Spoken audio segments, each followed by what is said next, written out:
is Maureen Higgins with Wings of Freedom, and I'm here interviewing Ed Belbruno, which I'm very excited about.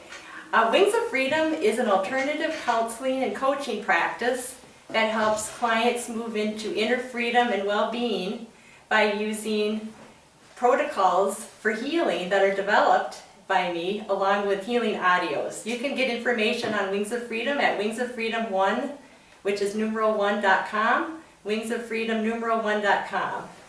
Now Ed, I've known Ed for a number of years, and Ed is one of the more interesting people I've met.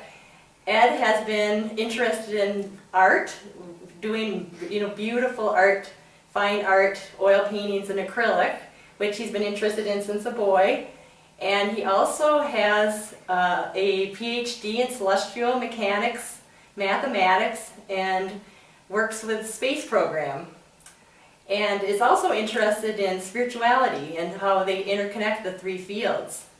And so one of the things that is really interesting about Ed too is that in 1991 he helped land the Japanese spaceship or spacecraft that was needing rescuing using one of his orbits, which meant that he needed to do it with no fuel, and he was able to successfully complete that. And I've been really interested in one of his papers that he did, is my favorite one, where he was able to show how we can be existing in many realities all at the same time by using geodesics math. Is that correct, Ed? Am I saying that right? Roughly. So anyway, we're here to introduce Ed so that he can show us how there's an interconnection between these three and tell us how these three interests became for him. So Ed, why don't you take over and tell me and our listeners what it is what brought you to these three things. Yeah, so from the, I remember when I was 4 or 5 years old, I had a real interest in space from that age, and I guess it was the time I grew up in. That was the early 60s, and that's when the United States was going to land on the moon, and so the entire 60s era was one of, you were every day just constantly inundated with the space program. But I always loved it, and I remember that at 7 years old I did a painting on my own with no training of a spacecraft that I got from the cover of a magazine, and the painting came out so good at 7 years old that I saved it over the years. And I had an art show recently in New York City, and they saw this painting and they used it for the cover for the entire art show of a professional artist in New York. Because I did this at 7.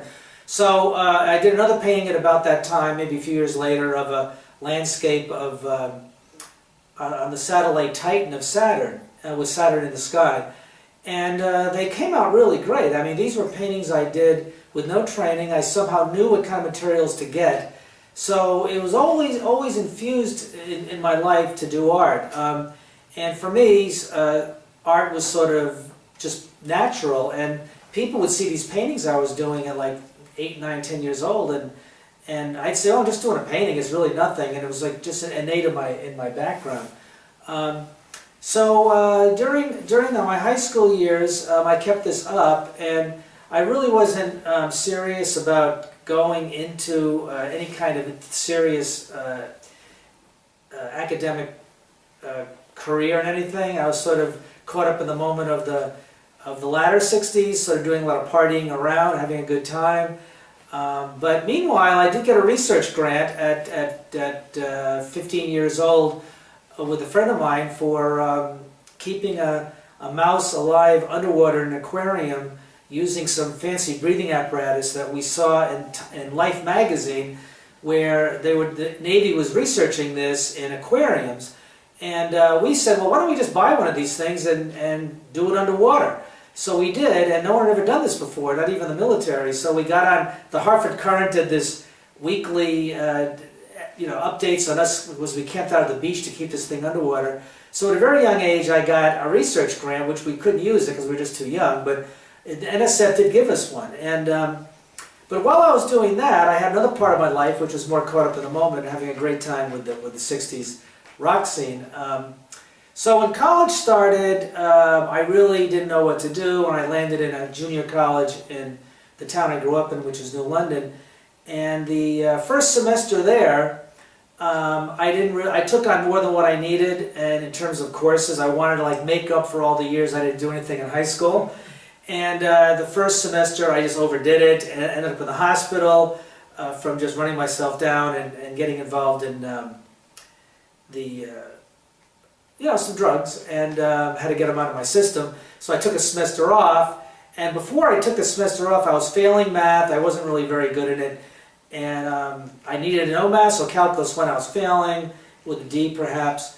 My physics was probably a D, and the college I went to, the junior college, said, you're just never going to make this here. You know, you'd be probably better at a trade school. But I knew deep down that I was way destined for more than that. So I recuperated for an entire semester to get this particular drug out of my system, which I did. And then it was actually just, I don't know if I can say this on YouTube, but it was crystal meth, and it's not a kind of drug you ever want to take. It was the worst mistake I ever made to take it.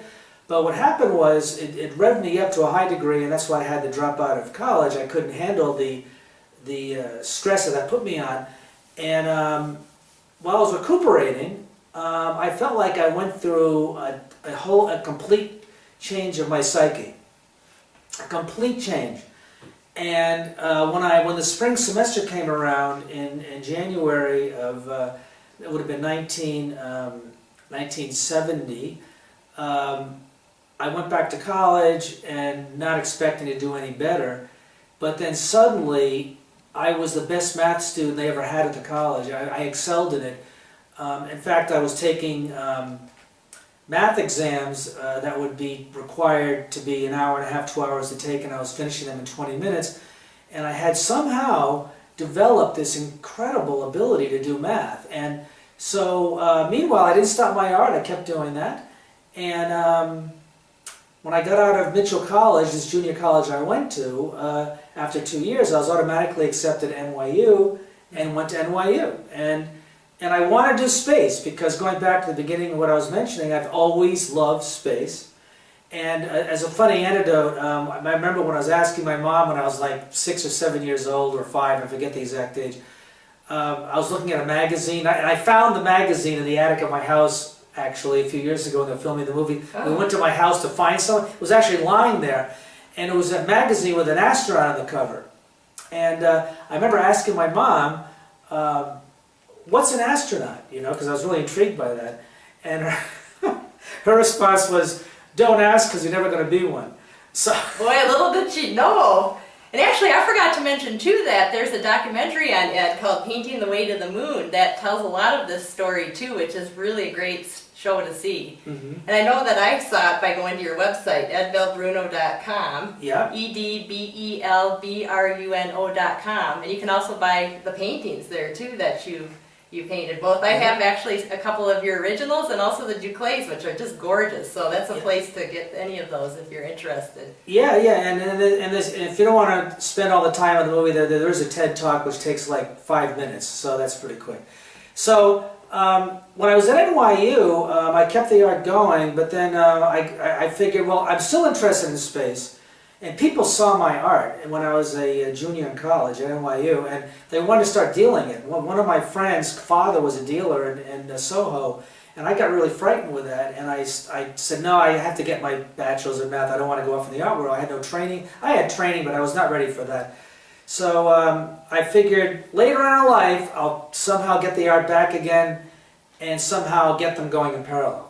And that you have. Yes, exactly what happened. So I went to graduate school. I wanted to stay in math, and after I got my bachelor's degree, but I wanted to keep it focused towards space because I didn't know how to do that. And I figured, well, I know math. I'm really good at it, so maybe I can somehow funnel that into space. And I did. I went to NYU and got into the field called celestial mechanics, which has to do with the mathematics of space, and that was my way of getting into space. So after I got my doctorate degree, about 5 years after my bachelor's, I took on a professorship at Boston University, an assistant professorship, and after the first 2 years I just didn't like it. It wasn't me. the whole idea of becoming a daily professor and teaching math, it just wasn't what I wanted to do. And the math research I was doing was very good. It was from my PhD work, and I had a very well-known advisor in mathematics, so I was doing good work, but I just didn't seem excited about it. And right around that time, after 2 years there, I suddenly, out of nowhere, the art came back, and I started painting these incredible landscapes out of nothing. I would buy a blank canvas and go from the top down, and it would be a star field with mountains, and it looked like something from another dimension. And I said, where the hell did that come from? And then I said, you know, I don't want to stay in academics anymore. So I started doing paintings, and I got a bit of reputation going with that. And when my tenure case came up, I told them I didn't want it. And during that time, I got offered a job to work for NASA out in California, and this was now getting spacecraft to different destinations in the solar system, the Jet Propulsion Lab, and I was able to apply all my math to that. Now, this is an engineering firm, and I was never trained in engineering. I was working for now a NASA engineering organization, which, you know, launches a spacecraft you see to Mars. All those beautiful Mars are from the same place, Jet Propulsion Lab, and they also send spacecraft all over the place, Saturn, whatever. And I was involved in designing trajectories to get spacecraft to the moon. I mean, to Jupiter. And around the time that was happening, when I arrived there in 85, 86, I had this obsession with trying to apply my doctoral work to the space program. Now, I was not hired to do that. I was hired to do standard engineering type trajectory design for the space program, but in my spare time, I was developing this new theory of how to get spacecraft captured at planets when you arrive there on a trajectory where, when you arrive, you don't need your engines to go around the planet. Now, typically what happens is when you send a spacecraft to a planet, like for example the moon, you're going too fast.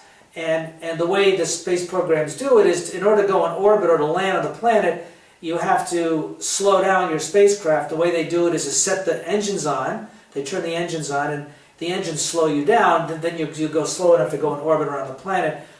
Now, the reason I got interested in this was actually an economic one. I'm not a capitalist, but it really caught my attention that it cost $1 million a pound to bring anything to the moon, including fuel. What? So if you have a spacecraft the size of a desk, and it's got maybe 20 pounds of fuel on it, and you have to use that to slow down, there's $20 million. When the Apollo spacecraft went to the moon, they had to spend $250 million just to slow down. Jeez. So my interest was, is there a way to do this without having to slow down? You know, where you actually, that nature does it for you, and you would just save a tremendous amount of money. Now, it was ridiculed. People said, look, just do your job. No one's ever done this before, including the Russians. We haven't done it. So you're just not going to do this. You weren't trained in this field. You're here to learn how to do this for NASA. But I knew deep down this was my calling. And this is a very spiritual connection. I just knew that if I stayed at this, something would happen. And I felt like I was trapped. I felt like I had to do this against my will. I didn't want to do this, but I just knew I had to. And I knew it was going to be a real struggle to pull this off, but something into me said, you need to develop this. Don't you think pioneers are typically struck down anyway for new ideas a lot of times? And so you really have to have that drive to really get it out there, wouldn't you say? Absolutely. I think it's like if people are comfortable with things done the way they normally do them. So if you're an explorer or doing something new in the sciences, typically if you bring up a brand new idea to do something, people don't like it because you're going against the direction of people's careers, and they just don't want that done. So for example, when I proposed to get spacecraft captured at the moon, for example, as my test planet for no fuel, the methods I was using had to do with my doctoral work, which has to do with chaos theory. Now, in a place like NASA, where these missions are hundreds of millions of dollars, billions of dollars, and you tell your management that, hey, I had this new way to do space travel, I'm investigating using chaos, they freak out because the last thing they want to do is think that the multi-billion-dollar spacecraft is on a chaotic trajectory. And also, they get their money from Congress, from the senators, and the senators don't want to be having any kind of doubts about the reliability of doing things. So when I suggested this, that I may have a new way to do something using chaos, it was immediately slammed down, and I was given a very hard time. Now, I started doing this about a year after I arrived there, which wasn't a good thing, because here I am learning how to do this trade of engineering, and I start coming up with these ideas to do this, and they basically put me on notice that my job was on the line after 1 year, and I'm saying, boy, did I really screw this up. I left academia, I took down a 10-year job I could have had, and I came here and this is happening. And luckily at that time, that's about the time the shuttle had this, blew up and a bunch of people died, and the astronauts died, and it was tragic for NASA and the whole country. So they started to scale things down, and naturally, the project I was on, which was the Galileo project to Jupiter, they took me off of it and said, you're going to work with these creative people here on some new hypothetical project. We don't want you on this mainstream one. We're going to put you on the soft money theoretical one, which I'll put the word troublemakers on. But the troublemakers were the thinkers. But they didn't want thinkers doing mainstream jobs, you know. Luckily, they did have this project for me to work out with several other people, and little did I know, the project they wanted was a project sanctioned by the director of Jet Propulsion Lab, actually, General Lou Allen, and he wanted to get a little tiny spacecraft to the moon using no fuel, and basically to get captured around the moon. And they had this project going for a while, and the person who was doing it for them, doing the trajectory work, couldn't get the spacecraft capture the moon using their methods because it was going too fast, using the methods this little spacecraft had. And the idea was they wanted to get the smallest possible spacecraft to the moon using these very weak engines, and it was going a little bit too fast, actually a lot too fast, to get it around the moon using the techniques required for that kind of spacecraft. So they put me on it. And the guy who was doing the work on this was a very well-known trajectory designer for probably 40 years, and he admitted, I can't do this on my software. You give it a shot, right? So I figured I have years to do this. They're going to keep this going for a few years, and they tell me you have 3 months to do this, and I viewed it as I was set up because they didn't want to get rid of me, and this would be the perfect choice. They put me on this project. I can't do this. Mm-hmm. So I basically said, there's no way I'm going to do this in 3 months, because I knew the math behind it. If you wanted to get captured for free, it was going to be incredibly complicated. And I knew you just could not do it using the advanced math. So what I did was, and this is where the universe comes in, I let go, and at the time I was meditating, and my meditation experiences would always tell me, if you want to achieve anything, you need to let go, and try to let the universe do it for you. Oh, that's perfect. And so that's what I did. And I said, what does that look like for this? I'm going to lose my job probably in 3 months if I don't do this. What does it mean to do this? So the way I interpreted it was, and this is what the universe obviously wanted me to do, is I said, okay, if I have to find a brand new route to the moon using a theory that's going to get it there mathematically for no fuel, I'm going to go to my artwork, which was about as far as left field as you could possibly imagine. So I did a painting of the Earth-Moon system, a pastel actually, and I did the brush strokes very quickly. I did this very quickly, and the idea being that if you worked incredibly fast, then you would, the universe would show you the path through the brush strokes. That's exactly what happened. So I saw these darkened brush strokes in the painting to the moon. So I said, okay, let me go to the computers and I'll translate this into a position and a speed, and put in the computer, and it's very sophisticated NASA software. If you don't do it exactly correct, it doesn't work right. And the chance of getting to the moon is hard anyhow. Do it with, you want to get captured for free. I didn't even know what that looked like, to be honest. But I put the numbers in, I let it go, and it actually worked. It found a brand new route to the moon.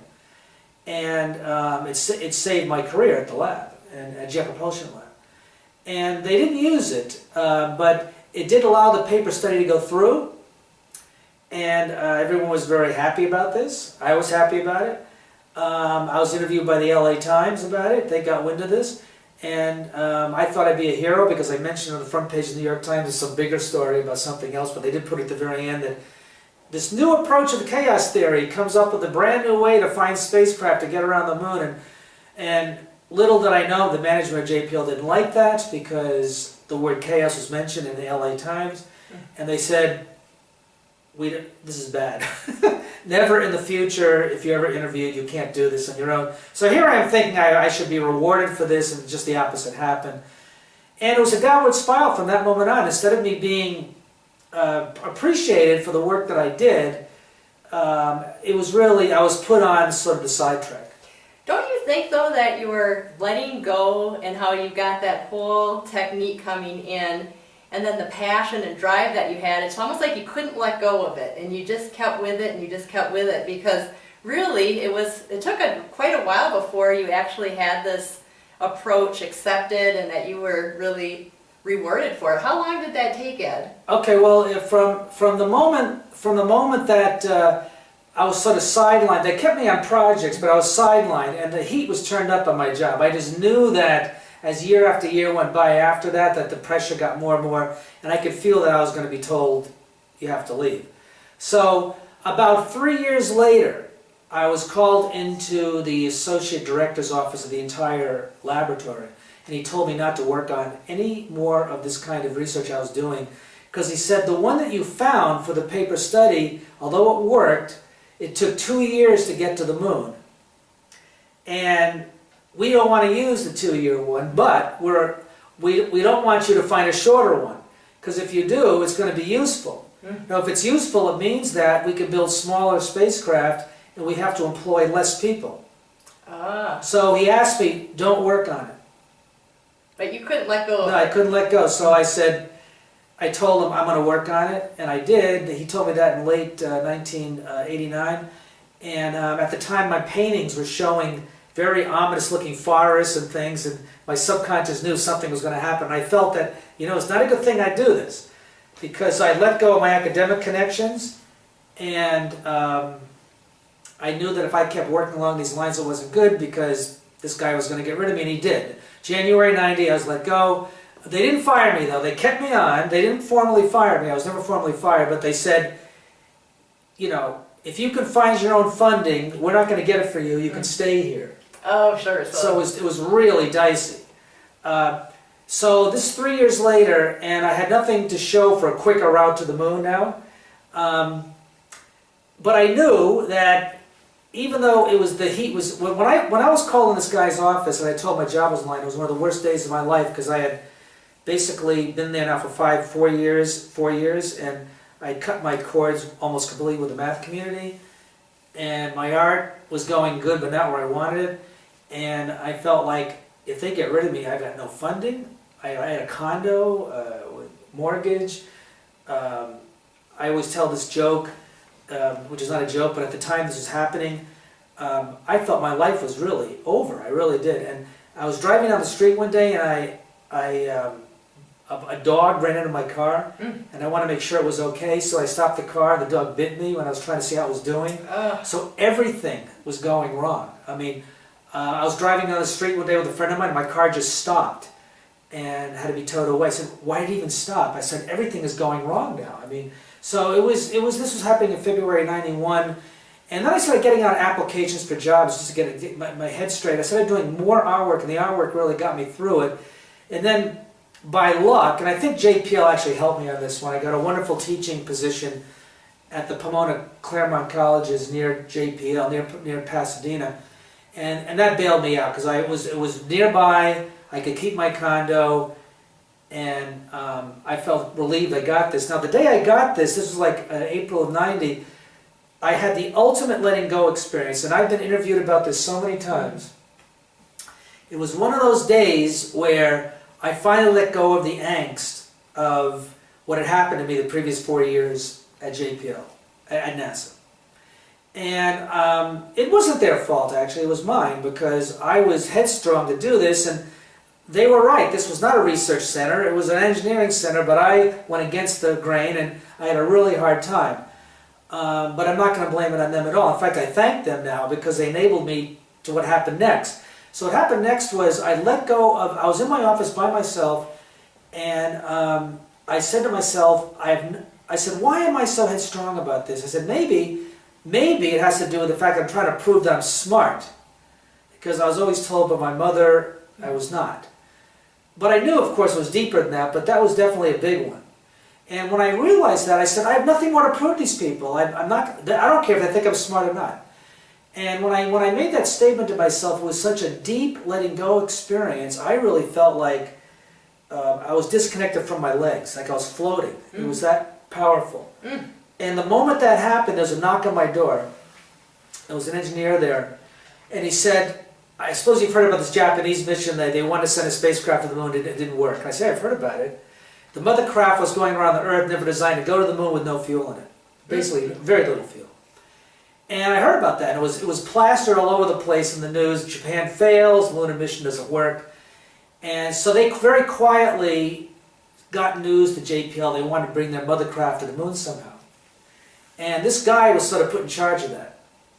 And his name is James Miller.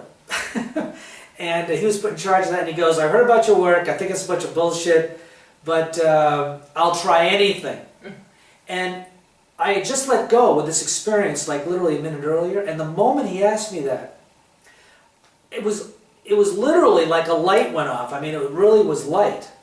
And it was like something handed me the answer. It wasn't like I suddenly did a calculation. It was as if the universe said, here. And I said to him, I know how to do this. This is how you do it. And he goes, that'll never work. And I said, just do this. I know it's going to work. It was some technique to do on the computer. Wow. So letting go, it's almost like you connected up with the universe to bring you the answer by getting rid of the angst and letting go of anything that was blocking you from really connecting up. Yes, absolutely. That's exactly what happened. And it's interesting because if I went a few months earlier, a few days after I was almost let go from my job, I was suicidal. It was so bad. And I was on my knees one day, and I said, universe, I need help. Do something to help me. And then by the letting go was the thing that actually brought it in for you. It brought it in this unpredictable way. So literally, the mission was, we came up with this trajectory of the moon from my theory.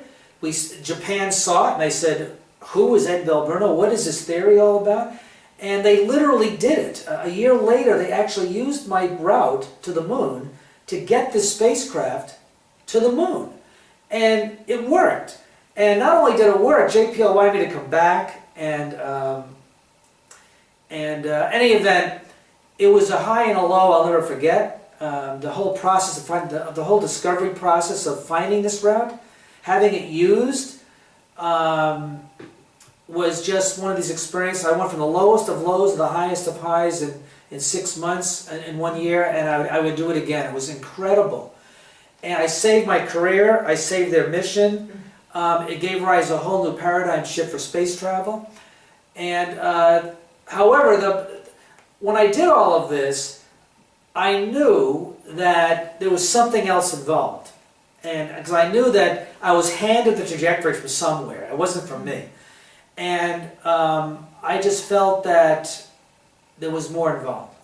Your whole life has really been that way when I think about it. I've known Ed since 2007, and the story you just said could have been applied to many things in your life. The way you got into college, the way you had NASA come with other grants and projects. I think about how you and Richard Gott came up with a theory about how the moon was created. And talk more about the one that really is interesting to me. I mean, they all are, but the one that you did most recently with the black hole, the geodesics. Well, before I get to that, though, sure, I want to say what happened here with the route to the moon. Oh, please do. Yeah, so this route to the moon was just an amazing thing, and it was so amazing that I decided to leave LA and go off and start a new life. I went out to St. Paul, Minnesota in late 1991. And this is before the Japanese spacecraft actually got to the moon.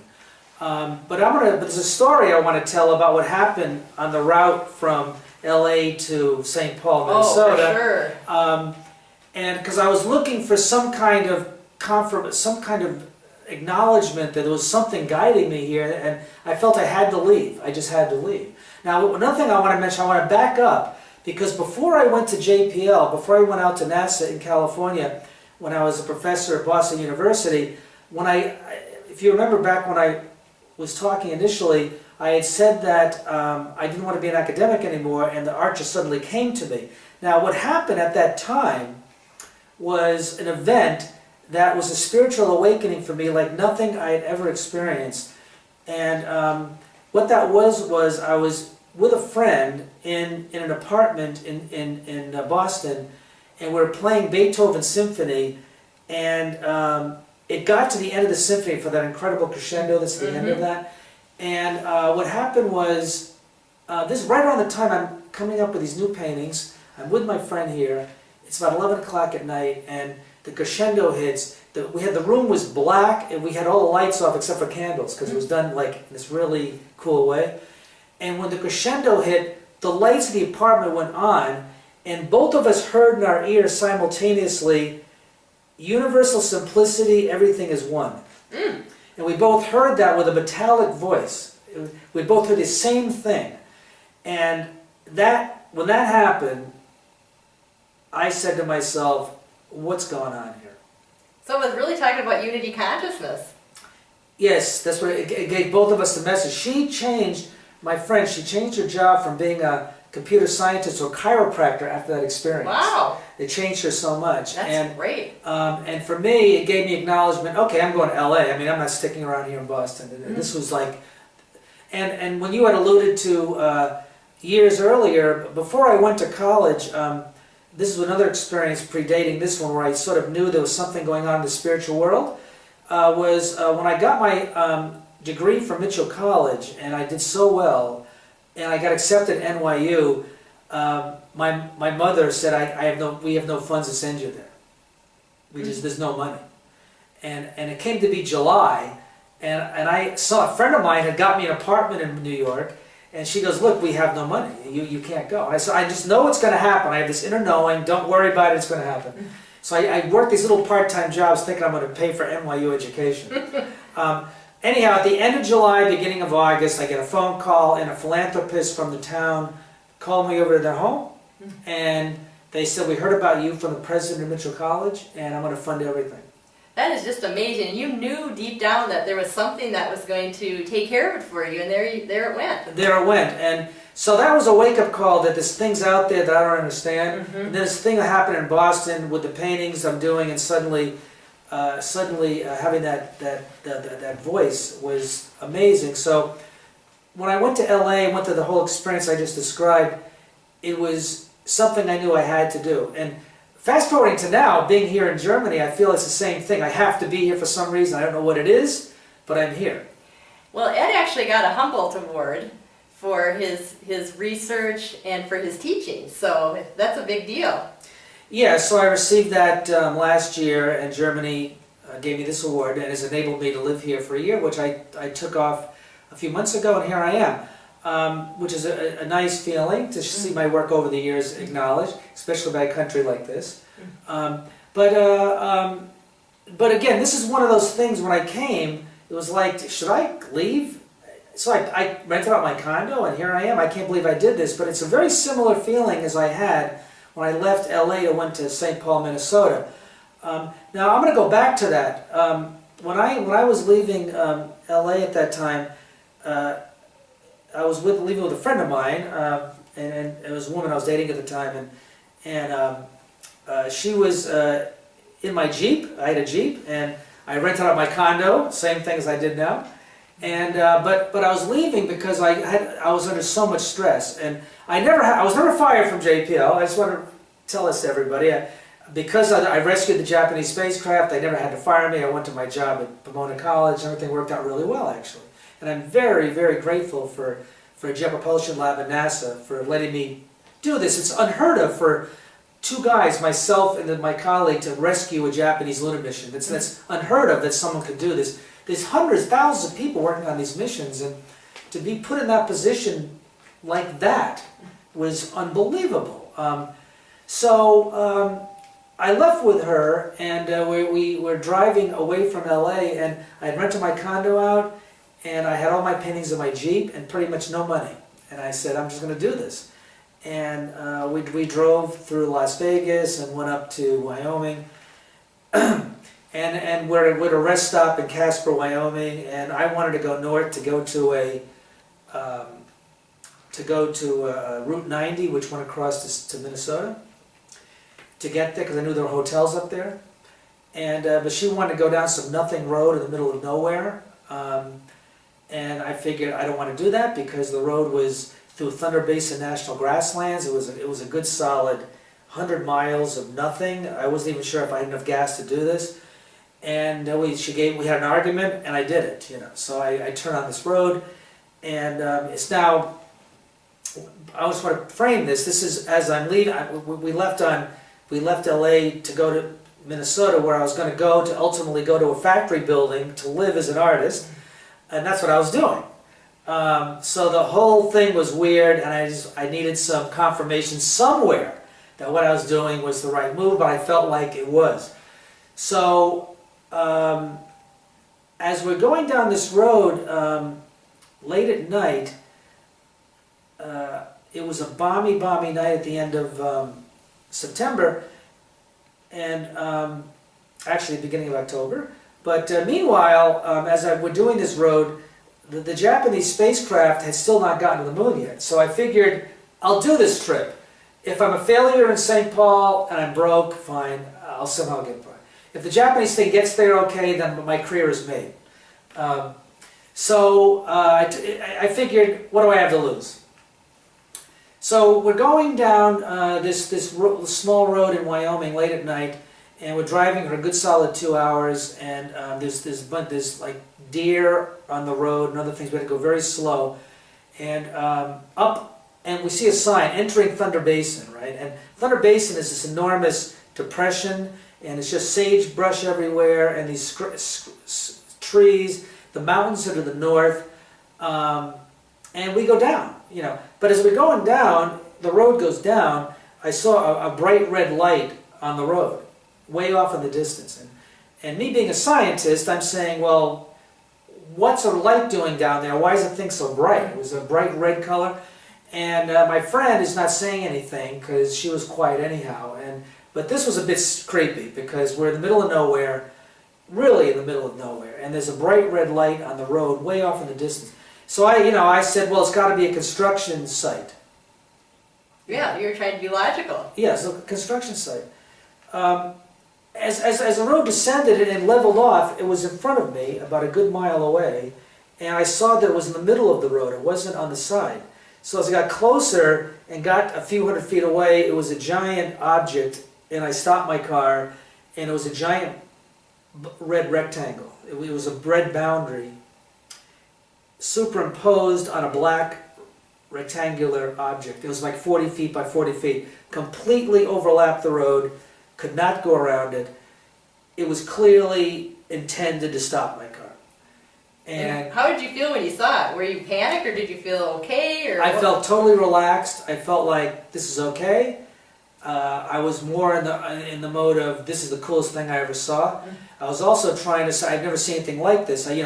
I do like science fiction, and you're always talked about UFOs looking like saucers or whatever. This was a rectangle. I mean, there was nothing in my frame of reference for this, and I just was speechless. And she was speechless, and we're just sitting there. And then suddenly, after about 20 minutes of staring at this thing, it rose up off of the ground, and we were looking at the back of it. And when it turned sideways, it was a good 150 feet long, a long rectangular object glowing blue in the middle, and it sat there. And she says to me, why don't you go under it and see it? And, I said, are you crazy? I'm not going under that thing. Did you see any beings or no? Well, this comes up. So, okay, not yet. So the thing hovers there, and then it slowly goes off of the road. It was like purposely doing this for a demonstration. It was definitely a demonstration, and I didn't feel like any threat from it at all. And I when it got far enough away, I got out, and I'm in the middle of the road. There's my Jeep with the lights off, of course, and there's this thing going off towards the mountains. You can see the back of it with a red rectangle on it. I said, this is the weirdest thing I've ever seen. This is like some kind of a Spielberg movie. Because Devil's Tower, by the way, it was north of there. So it's like, maybe there's something about that movie, you know, but anyhow, that's what I saw. And I get back in the car, and I grabbed the steering wheel. I couldn't move. I was like, what was that? You know? Kind of frozen. Frozen. So I just drove like an automaton. I said, we have to go and get out of here, right? So we're driving, and I was so fixated on what I was seeing that I'm shaken out of this because she's shaking me. And she's absolutely ready to scream, and she goes, they're waiting for us, they're up there, I see them. And suddenly I look, and there's a strobe light on the left-hand side of the road, this incredibly bright light. It was like going off rapidly, and it looked, then I was scared, because that didn't have the same feeling as the other one. So there was something different there. It wasn't the same ones as the spaceship. It was something different. Totally different. And I said to her, I'm going to slow down, I want to see what this, I want to stop. And she is screaming, you know, they're going to kill us, I'm getting out of here. She goes, I'm going to get out and run. And I'm saying to myself, that's the last thing I need, right? I mean, by myself in the middle of nowhere, there's these pulsating light on the left-hand side of the road. And when it pulsated, there were people standing around. I'm going to call them people. I don't know what they were, but they were definitely there. And there were a whole bunch of them. And I said, I'm going to let this happen. So I speeded up, but I got close enough to see it. And up in the sky was a glowing object that trailed my car for quite a while until I climbed out of this thunder basin. And with my car, we went up, and I looked off in the distance, and there was a lot of activity back to where I was. We got to a hotel about 40 minutes later when the road was quicker. It was in Gillette, Wyoming. We got a hotel. And I remember we were seeing all these things at 11. Now, I didn't realize until years later about the time differential, because when we drove into Gillette, which is only a 45-minute drive, I kept saying to my friend, why is it, there's no hotels now, it's just too late. It's too late. I kept saying that. It's like, it's too late. It's like 4 in the morning. There's no hotels around here. So what was the time difference? Well, from 11 to 4, like 5 Oh, minutes. wow. So you had a real lapse in time. Yeah, and I remember as I was going to stop, the strobe light effect was like almost like you're in still motion, and everything was very weird, and I don't know what happened there, but so I sketched everything up, and I have the sketches, woke up in the morning, and it was such an incredible experience and she was already in shock because of it. She was already starting to, like, I don't want to talk about it. That was too weird. I just don't want to talk about it. And she started to deny it fairly quickly a few weeks later. That's what happens. I'm not talking about it. It never happened. I said, what do you mean it never happened? I said, you were screaming like crazy. She went, it was a shock thing. I'm sure. So what happened was this, and I want to emphasize for people listening to me how amazing this is. I got to St. Paul, and the famous Carl Sagan wanted me to write up an article about the Japanese mission to the moon, because I found out that it actually got to the moon successfully. Right? So I'm writing up the story, and a friend of mine in LA who I knew quite well, he knows Carl Sagan, and he's a writer, and he said, I have to edit this for you because he's going to look at it. It's got to look perfect, right? So I'm writing this down, and I get to the very end. October 2nd, 1991, the Japanese spacecraft arrived at the moon. And then I just stopped. I said, that's the exact time I saw that thing in the road. Isn't that something? So that was your confirmation. That was my confirmation. They were letting me know in a really, I'm going to say this again, really spectacular way. They were letting me know, we have your back. And it seems like you following what your inner self is telling you, or you could say the universe is telling you, has brought a lot of these things to fruition. And that's where you get the signs from, that you really feel this burning desire to follow a path, like you don't have any choice, and you're letting go of the fears, the angst, and so forth. And as you do that, you're getting the signs along the way showing you that you are indeed on the right path. On the right path. Now, when I got to Princeton, I ended up saving another mission to the moon using another thing. It happened the same way. It happened on Christmas Day. A rocket failed. I was trying to sell people this route to the moon that I had for a business now. And I'm in New York, and I was using an office, and this was in 1998. And the business guys were saying, well, this is never, this idea you have about going to the moon with low energy, we can't really use this for a business thing. But anyhow, on Christmas Day, a Russian rocket fails, and one of these business guys, interested in what I was doing, calls me up and goes, "Do you think you can get this?" Because the satellite was put in the wrong orbit around the Earth. He goes, "Do you think you can use this to get this to the moon and back to the Earth to get on the right orbit?" And I said, "Absolutely," and we did, and the Hughes Corporation did it. But that failure was like Christmas Day, which was a very weird synchronicity. When I was in Princeton now, and when I went to Princeton from St. Paul, because of my business startup, and this was the beginning of that, Princeton asked me to join them, and which I did. But I was not being paid. I had an unpaid research position, and my finances were not doing well. And this is another one of those things that happens where, out of the blue, I get a call from a senator in Washington. He goes, "I heard about your story in Discover magazine and by some people in the space business, and he wanted to see me in Washington." I saw the senator, and he bailed out my whole career. Wow. So then from then on, you've pretty much been solidly paid for all the work you've done. Everything, yeah. So he arranged me to meet the director of NASA. The director of NASA commissioned me to do a painting. Then they funded me with one research grant after another, and it stayed that way for many years. Right, and so you've had a few different ones where there were things that were trying to be proved out that never were able to be. Like, I know the one that was really an exciting project was the one where you helped discover that we're seeded from other planets, that planet Earth is actually seeded from other planets, likely at the time of the Big Bang. And that was something that wasn't able to be proved out for quite a while by anybody until you did that. When was it? That was like in... that was 2010, yes. So what happened was when after I got really active again in math, I didn't want to, because I wanted to stay away from math because of all the angst I went through with the route to the moon. But I got back into it in a very serious way, and I actually got back to the point where I was way beyond my initial academic job I had. I really got back into math academia in a good way again. And I wrote a book, 2 books for Princeton University Press. And at the time I was writing those books, I was doing all this new research, and one of the pieces of research was a new theory on the origin of the moon with my co-researcher colleague Richard Gott of Princeton. So that was a new theory in the origin of the moon, which got a lot of attention. And then we also, me and a few other people, wrote a paper on that was called little panspermia hypothesis, which is a hypothesis that life formed on the Earth due to rocks landing here when the Earth was forming 5 billion years ago, and the rocks seeded it. They had like some sort of plants on it that came with the rocks. Yeah, there were bugs inside the rocks, and they landed on the Earth. And the way this would have happened is 5 billion years ago, our sun was not by itself like it is now. There were stars all over the place, and the night sky would be ablazing with stars very close to the sun. And they also had planets, and the theory is asteroids would land on one of those planets, stuff would go flying up out of the planets, float around into space, and land on this planet.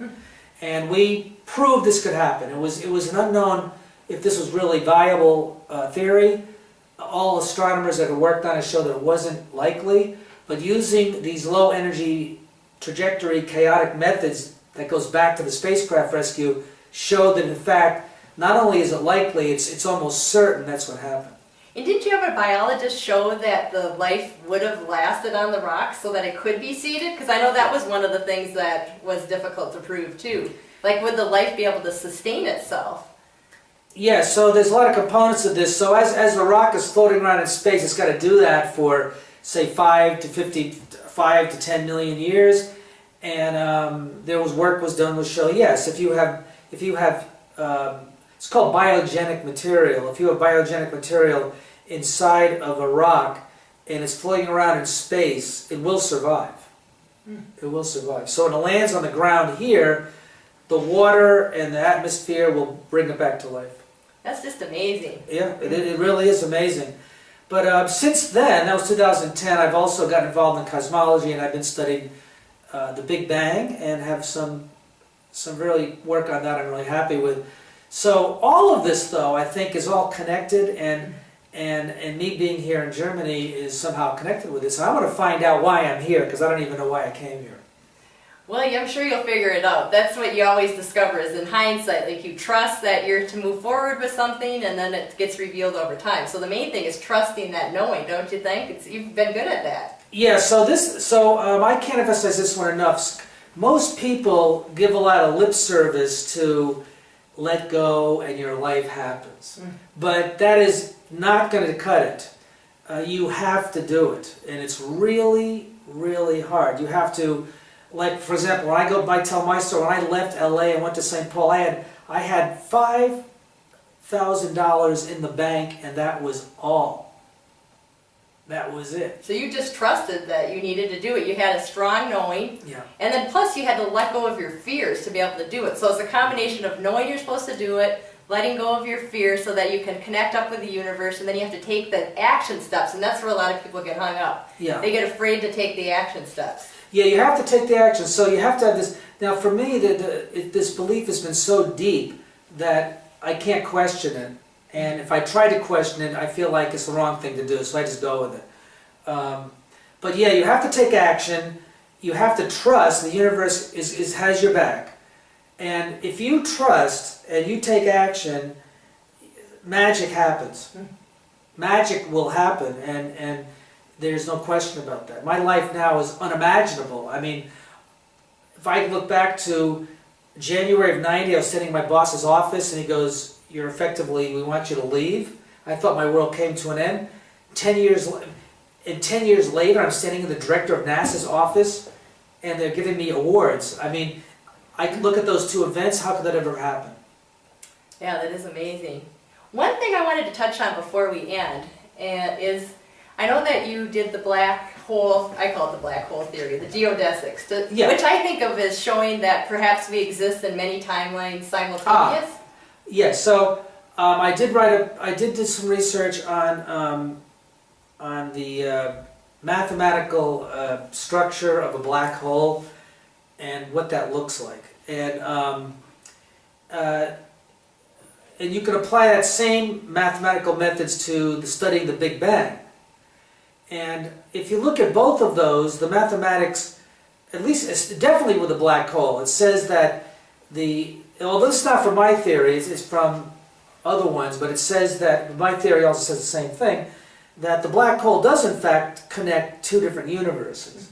And they are connected. And whether you can go from one to another is another story, whether or not the other one's even real is another story, but it does do that, and there are parallel universes. However, there's another theory today in the field of cosmology which has to do with what's called the multiverse theory. Now that's even more profound. The multiverse theory says that when the Big Bang happened, that when it happened, there was this enormous release of energy, which is incomprehensible. If you look at the numbers of what the Big Bang was about, it would be 1 with 700 zeros after it, of a volume increase from, say, 1 centimeter to 1 with 700 zeros after it in volume. So the universe basically came out of nothing and went to everything at once, which the math says this. And if you go back to that event, people have studied, well, what happens when this is about ready to give rise to all this energy? And one of the things that's there is you have to get down to quantum mechanics, because when you squeeze the entire universe into something the size of like a golf ball, right? The trillions of galaxies we have into a golf ball, that things are so tightly packed that quantum effects come into play, and those are effects that the subatomic universe has. And what it says is that the vibrations of the atoms can actually substantially affect the outcome of the Big Bang. And so a minute change that we can't even perceive at the origin of the universe can give rise to a different universe. So it's called the multiverse theory, whereby quantum effects give rise to infinitely many possible universes. And whether those are connected, who knows? But they could be. Our universe could be a result of some random quantum fluctuation that happened 14 billion years ago. So it's very subtle effects occurring that gave rise to our current universe. So I've written I wrote a paper on trying to look at those fluctuations, I call quantum fluctuations, and incorporate them into a precise mathematical theory, which I've been able to do with my colleague Bing Khan, and Bing Khan Zui is his name, and we published this paper recently, and try to understand these quantum effects and how they affect the evolution of the universe. But there you get infinitely many possible universes, but they're not necessarily simultaneous. On the other hand, quantum mechanics does say that it is possible to have simultaneous universes as well, and that's a whole other topic. But the bottom line is the physics as we understand today is so complicated that we don't even know what's going on anymore. 98% of the mass of the universe, we don't even know where it is. It's just the dark matter and the dark energy. All the things that we can see, all the stars, everything in your room, in the ocean, everywhere, the entire universe out to trillions of miles away is only 2% of what's there. And that's probably why the letting go is so effective, because you're tapping into something, maybe the 98%. That's absolutely correct. You're tapped into the 98%, and there's something in there that's doing this.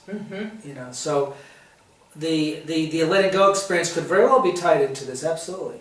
Oh, well, that's really food for thought, and it really gives rise to the notion that this is something that we should all be thinking about, whether it be something simple like creating a next new phase of relationship, of work, of family, whatever it is, by letting go of our fears and connecting into something greater than ourselves, perhaps that 98%, that we can create something optimal for ourselves and move into a better present future for ourselves. And you really show that very spectacularly.